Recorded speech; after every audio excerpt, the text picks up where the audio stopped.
అగ్రిగోల్డ్లో seize అయిపోయినటువంటి కొంత స్థలాన్ని జోగి రమేష్ కొడుకు కబ్జా చేసినట్టుగా ఈరోజు అతన్ని అరెస్ట్ చేయడం మనం చూసాం.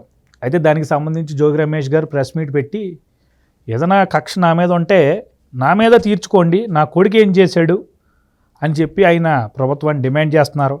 ఈ కేసులో కనుక మీరు నా తప్పు ఉందని ప్రూవ్ చేస్తే తల తీసుకుని రోడ్డు మీద ఎట్టుకుంటానో లేదా రోడ్డు మీద తల నడుక్కుంటానో అని ఏదో చెప్తున్నాడు ఆయన. ఏదేమన్నప్పటికీ అక్కడ ఒక కబ్జా జరిగింది, ఈ యొక్క భూమిని కొట్టేసినట్టుగా సుస్పష్టంగా కనిపించింది. బాధితుడే వచ్చి చెప్పినట్టుగా సమాచారం అందుతుంది. అదే బాధితుడు కంప్లైంట్ మేరకే ఈరోజు రియాక్ట్ అయినట్టుగా ఏసీబీ అధికారులు తెలుస్తుంది. సో ఇది ఒక పక్కన ఉంటే ఇప్పుడు చంద్రబాబు నాయుడు గారి ఇంటి మీద దాడి చేసినట్టుగా ఇప్పుడు జోగి రమేష్ మీద కూడా మరో కేసు. సో ఇలా ఈరోజు జోగి రమేష్ ఫ్యామిలీ మీద కేసులు.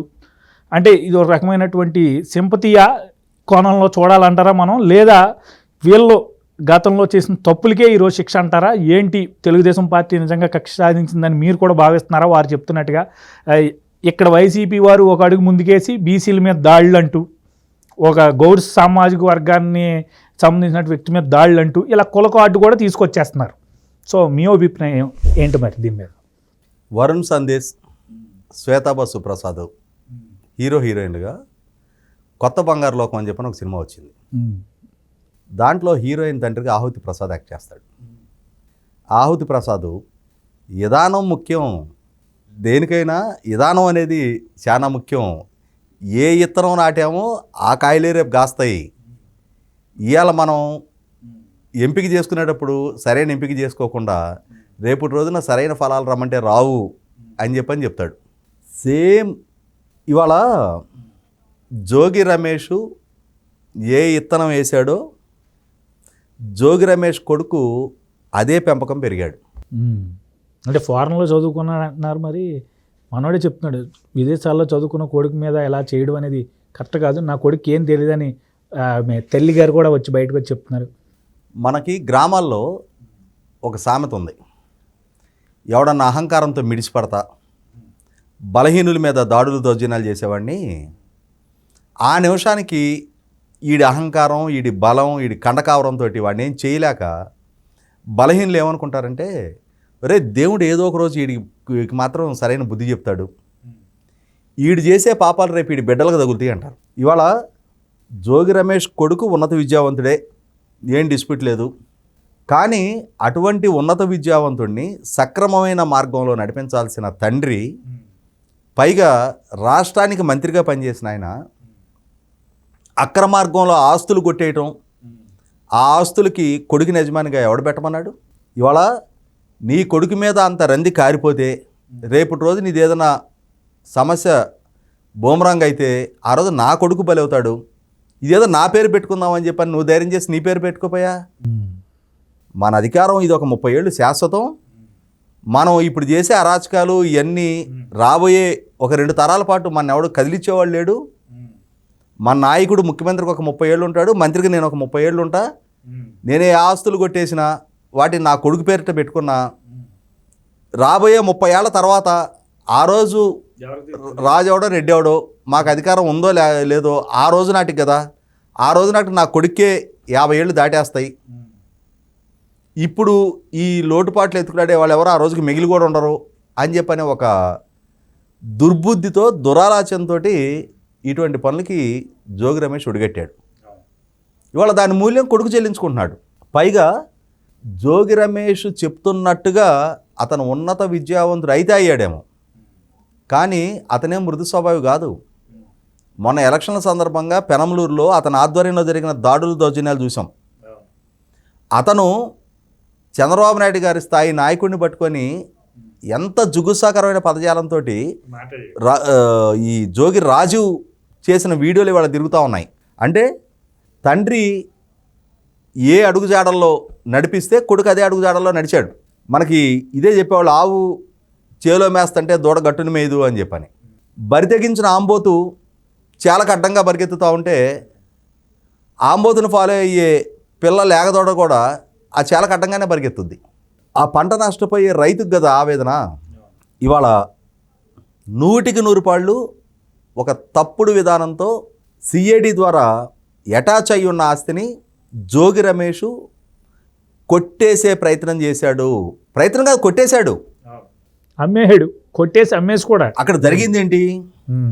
ఇవాళ రోడ్డు మీదకి వచ్చి నా తప్పు ఉంటే నీ తప్పు లేదు, నీ కొడుకుది నీ బాబాయ్తో ఉంది తప్పు, వాళ్ళని తీసుకెళ్ళి లోపలేశారు. తప్పేముంది అందులో? జరిగిందేంటి? విజయవాడ రూరల్ మండలం అంబాపురం గ్రామంలో సర్వే నెంబర్ 88లో వీళ్ళు కొంత భూమి కొన్నారు. వీళ్ళు కొన్నారా లేకపోతే ఒక డమ్మీ సేల్ డీడ్ ఎగ్జిక్యూట్ చేశారో తెలియదు. వీళ్ళ ఆలోచన ఏంటి? ఈ సేల్ డీడ్ మాటున అగ్రిగోల్డ్ ఆస్తి సిఐడి అటాచ్లో ఉన్న ఆస్తిని కొట్టేయటం అనేది వీళ్ళ దురుద్దేశం. దాంతో ఈ సేల్ డీడ్ని అడ్డం పెట్టి రిజిస్ట్రేషన్ డిపార్ట్మెంట్కి అప్లికేషన్ పెట్టారు. మా డాక్యుమెంట్ రిజిస్ట్రేషన్ సందర్భంగా సర్వే నెంబర్ మేము తప్పుగా నమోదు చేసుకున్నాం, ఇప్పుడు రెక్టిఫికేషన్ డీడ్కి మాకు అవకాశం కల్పించండి అని చెప్పాను. రిజిస్ట్రేషన్ అధికారులు కూడా ఓకే సర్వే నెంబర్ పొరపాటు పడింది అంటున్నారు కాబట్టి సర్వే నెంబర్తో పాటు బౌండరీస్ ఇవన్నీ మార్పు చెందుతాయి. మరి దానికి తగిన సర్వే పంచనామా రిపోర్ట్ కూడా సబ్మిట్ చేయమనంటే ఈ జోగి రమేష్ గారి అంటే వాళ్ళ హోదా ఆ మంత్రి పదవికి దాసోహం అయ్యి మండల సర్వేయర్ రమేషు, ఆ విలేజ్ సర్వేయర్ దేదీపియా వాళ్ళిద్దరూ సర్వే చేయకుండానే ఆ పక్కనున్న బౌండరీస్కి సంబంధించిన కిరణ్ అనే వాళ్ళది స్టేట్మెంటు వీళ్ళే ఒక దొంగ స్టేట్మెంట్ తయారు చేసి వాళ్ళకి నోటీసులు ఇచ్చి సర్వే చేసేటప్పుడు పక్క భూములకి నోటీసులు ఇవ్వాలి. నోటీసులు ఇవ్వకుండానే ఇచ్చినట్టు వాళ్ళు హాజరైనట్టు వాళ్ళది పంచనామాలో వాళ్ళ స్టేట్మెంట్ రికార్డు చేసుకున్నట్టుగా ఒక దొంగ సర్వే రిపోర్టు తయారు చేసి దాన్ని బేస్ చేసుకొని ఈ అగ్రిగోల్డ్కి సంబంధించిన భూమి సర్వే నెంబర్ 87 సర్వే నెంబర్ని రెక్టిఫికేషన్ చేశారు. ఎందుకు చేసావు? నువ్వు సర్వే నెంబర్ 88 కొనుక్కున్నావు, ఎందుకు రెక్టిఫికేషన్ పెట్టావు? నా కొడుకు ఆణిముత్యం స్వాతి ముత్యం అని చెప్పని ఇవాళ మాట్లాడుతున్నావు. నీ కొడుకు నీ చిన్నాన్న జోగి వెంకటేశ్వరరావు వీళ్ళిద్దరూ నేరపూరిత స్వభావంతో సిఐడి అటాచ్మెంట్లో ఉన్న ఆస్తిని కొట్టేసే లక్ష్యంతో ప్రయత్నం చేశారు కదా, దానికి అధికారులు సహకరించారు కదా, కళ్ళ ముందు కనిపిస్తుంది కదా. పైగా ఏం చేశారు? ఈ రెక్టిఫికేషన్ చేసిన తర్వాత ఈ భూమిలో ఫిజికల్ పొజిషన్ కూర్చొని వీళ్ళు దీన్ని ఇప్పుడు అక్కడ చైతన్య రెడ్డి అనే కార్పొరేటర్ ఉన్నాడు, వాళ్ళ బంధువులకి వాళ్ళ కుటుంబ సభ్యులకి సుబ్బారెడ్డి అనే వాళ్ళకి సేల్ డీడ్ కూడా ఎగ్జిక్యూట్ చేసేసారు. అగ్రిగోల్డ్ వాళ్ళకి తెలిసింది ఈ వ్యవహారం మొత్తం. తెలిసిన తర్వాత వాళ్ళు కంప్లైంట్ చేశారు. కంప్లైంట్ చేస్తే వీళ్ళ అధికారం కదా, దాన్ని పరిగణలోకి తీసుకోవాలా. ఎప్పుడైతే అధికార మార్పిడి జరిగిందో, కొత్త ప్రభుత్వం అధికారంలోకి వచ్చిందో మీడియాలో హైలైట్ అయింది. హైలైట్ అయిన తర్వాత ప్రభుత్వం దాని మీద విచారణకు ఆదేశిస్తే ఈ లోగుట్టు మొత్తం బయటకు వచ్చింది. వాళ్ళ సబ్ రిజిస్ట్రారు, సర్వేయరు, మండల సర్వేయరు, విలేజ్ సర్వేయర్ అందరూ సస్పెండ్ అయి ఉన్నారు ఇప్పుడు. అంటే వీళ్ళ మాటలు విన్న పాపానికి రాష్ట్ర వ్యాప్తంగా చూసాం మనం. తిరుపతి పార్లమెంట్ ఉప ఎన్నిక సందర్భంగా ఐఏఎస్ అధికారి గిరీష్ దగ్గర నుంచి మొదలుపెట్టి వీళ్ళు ఎదానబడి ఎంతమంది అధికారులు వాళ్ళ ఉద్యోగాలు వాళ్ళ కెరీరు సర్వనాశనం అయిపోయినాయో చూసుకున్నాం మనం. ఆ రోజు వీళ్ళ నాయన, ఇవాళ జగన్మోహన్ రెడ్డి అనుయాయులు. ఇప్పుడు ఇంకా ఆ కేసులో ఒక తప్పుడు విధానంతో ఒక ఆస్తి కొట్టేసి దాన్ని అమ్మేసుకొని ఇంకా గౌడు కులం, బలహీన వర్గాలు ఈ ఏడుపులు ఏడవటానికి ఇక్కడ గమనించుకోవాల్సింది, గ్రామీణ ప్రాంతాల్లో గౌడ్స్ చాలా కష్టజీవులు. వాళ్ళు ఆ తాడి చెట్లు ఎక్కి ఆ కళ్ళు గీస్తా తాటాకులు కొడతా ఎంత శారీరక శ్రమకి ఓర్చి వాళ్ళ జీవనం సాగిస్తారో. ఇటువంటి అడ్డదారుల గడ్డి తినే పనులు వాళ్ళు చేయరు. ఆ కులం పేరు చెప్పుకొని ఈ గడ్డి తినే పనులు చేసి ఇవాళ కులాన్ని సాగ్గా చూపించే ప్రయత్నం చేస్తున్నారు. వీళ్ళు మళ్ళీ ట్విట్టర్లో బీసీలకి దాడి అని, బీసీలపై దాడి అని ట్రెండింగ్ వైసీపీ వాళ్ళు. ఇప్పుడు వైసీపీ వాళ్ళు ఏ ట్రెండ్ చేసినా కళ్ళ ముందు సాక్ష్యాధారాలు కనపడుతున్నాయి, డాక్యుమెంట్ ఎవిడెన్స్ కనపడుతుంది. అవును, ప్రజలు అర్థం చేసుకుంటారు. బీసీలు అయిన మాత్రాన, గౌడ సామాజిక వర్గం అయిన మాత్రాన ఒక సీజులో ఉన్న ఆస్తిని కొట్టేమని చెప్పారా? ఆ కుల పెద్దలు ఒప్పుకుంటారా దీన్ని? వాళ్ళు అసలు సహించరు. నేను ఇందాక చెప్పింది అదే. కాబట్టి ఇవాళ జోగి రమేష్ అసలు వాస్తవంగా దీన్ని ఫ్లేరప్ చేసుకుంది అతనే. చంద్రబాబు నాయుడు గారి ఇంటి మీదకి గతంలో దాడికి వచ్చిన తీరు చూసాం, ఆ రోజు చేసిన సవాళ్ళు చూసాం, అసెంబ్లీలో తెలుగుదేశం నాయకుల్ని చంద్రబాబు నాయుడు గారిని దూషించిన తీరు చూసాం. సెంటు స్థలాల పంపిణీ సందర్భంగా జరిగిన బహిరంగ సభలో చంద్రబాబు నాయుడు గారిని, పవన్ కళ్యాణ్ గారిని, నారా లోకేష్ని, రఘురామకృష్ణరాజు గారిని ఎంత జుగుసాకరంగా దూషించాడో చూసాం. చాలా వల్గర్. ఇటువంటి పదజాలాన్ని ప్రయోగించి ఆ రోజు మాకే శాశ్వతంగా ఈ మంత్రి పదవులు ఇట్లాగే కొనసాగుతూ ఉంటాయి అనే అహంభావాన్ని ప్రదర్శించి ఆ రోజు చంద్రబాబు నాయుడు గారి ఇంటి మీదకి దాడికి వచ్చి ఆ దాడి కేసు విచారణకు రమ్మని చెప్పని నిన్న పోలీసులు ఫోన్ చేశారంట. నేను హైదరాబాద్లో ఉన్నా, నాకు వీలు కాదు, నాకు వీలైనప్పుడు చెప్తానని అహంభావం పోయాయంట. ఇవాళ పొద్దునెళ్ళి కొడుకుని ఆ కేసులో పట్టుకోగానే మరి హైదరాబాద్లో ఉన్న ఆయన సొంత ఇంట్లో నుంచి ఎట్లా కలుగులోంచి బయటకు వచ్చాడు ఇప్పుడు? అంటే విచారణకు సహకరించమంటే హైదరాబాద్లో ఉన్నానని సాకు చెప్తావా? నీ కొడుకుని అరెస్ట్ చేయగానే ఇప్పుడు ఎట్లా వచ్చావు కలుగులోంచి బయటికి? ఇవాళ 5 గంటలకి ఆ చంద్రబాబు నాయుడు గారి ఇంటి మీద జరిగిన దాడి కేసుకు సంబంధించి కూడా విచారణకు రమ్మన్నారు. ఇప్పుడు చెప్తున్నాడు, నేను చంద్రబాబు నాయుడు గారికి పెద్ద మనిషి అని చెప్పని ఒక వినతిపత్రం ఇవ్వడానికి వెళ్ళాను అని చెప్పని.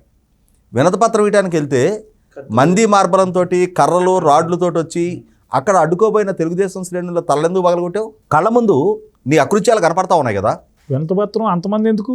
అదే ఒక కారు వేసుకుని నువ్వు తెలుగుదేశం నాయకులు నేను అడ్డుకోబోయారు. బాబు నేను బాబు గారిని ఒక 2 నిమిషాలు కలవాలి, నేను ఒక్కడనే వస్తా, నాకు కొద్దిగా అపాయింట్మెంట్ ఇప్పించండి అని చెప్పని అడిగితే వీళ్ళు మాట్లాడేవాళ్ళు కదా.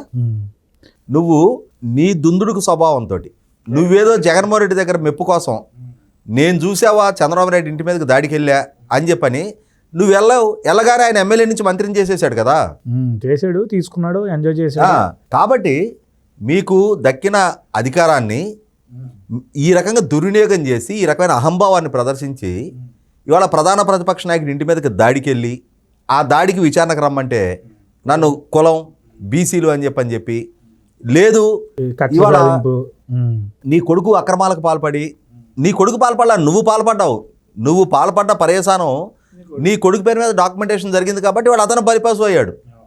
నీ కొడుకుని నిలువున ఇవాళ ఈ కేసులో నువ్వే ఇరికిచ్చావు. నీ కక్కుర్తితోటి, నీ డబ్బాసతోటి, నా అధికారం నన్ను ఏ స్థాయిలో కాపాడుద్ది అనే దురుద్దేశంతో నువ్వు చేసిన పని ఇవాళ నీ కొడుకుని బలిపాసుగా నువ్వు మార్చావు. అయితే ఇక్కడ ఒకటి అంశం తెర మీదకి వస్తుంది ఏంటంటే, ల్యాండ్ టైటిలింగ్ యాక్ట్ ద్వారానే ఈ ప్రాసెస్ జరిగింది, అంటే ఈ కబ్జా ప్రాసెస్ అని కూడా కొంతమంది ఆరోపిస్తున్నారు. అంటే ఖచ్చితంగా ఆ ప్రాసెస్ ఉంటుంది అంటారా?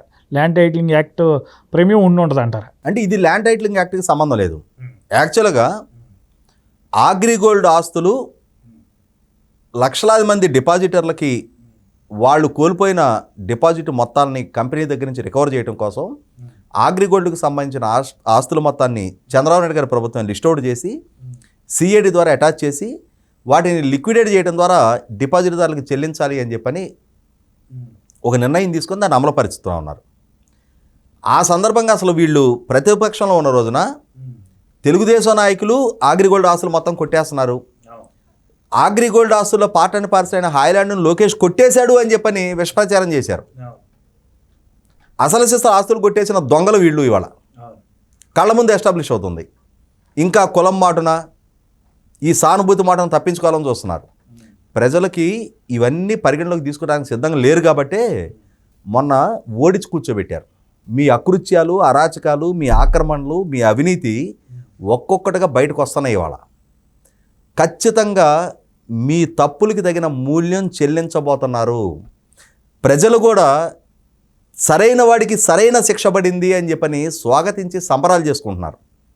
నీకు అనుకూలంగా నీ సోషల్ మీడియా, నీ పార్టీ వాళ్ళకు సొంత మీడియాల్లో ఏదైనా ప్రచారం చేస్తే చేసుకోవచ్చేమో, కానీ ఇవాళ సగటు సామాన్య పౌరుడు ఓహో వీళ్ళ నైజం ఇదా, ఇందుక వీళ్ళకి పదవులు గట్టపెట్టింది, ఇవాళ వీళ్ళని ఓడించి మనం చేసిన పని సరైందే, సహేతుకమైందే, మనం సరైన నిర్ణయం తీసుకొని ఎక్కడ ఉండాల్సిన అక్కడే ఉంచామని చెప్పని ఇవాళ ప్రజలు కూడా సంబరపడతా ఉన్నారు.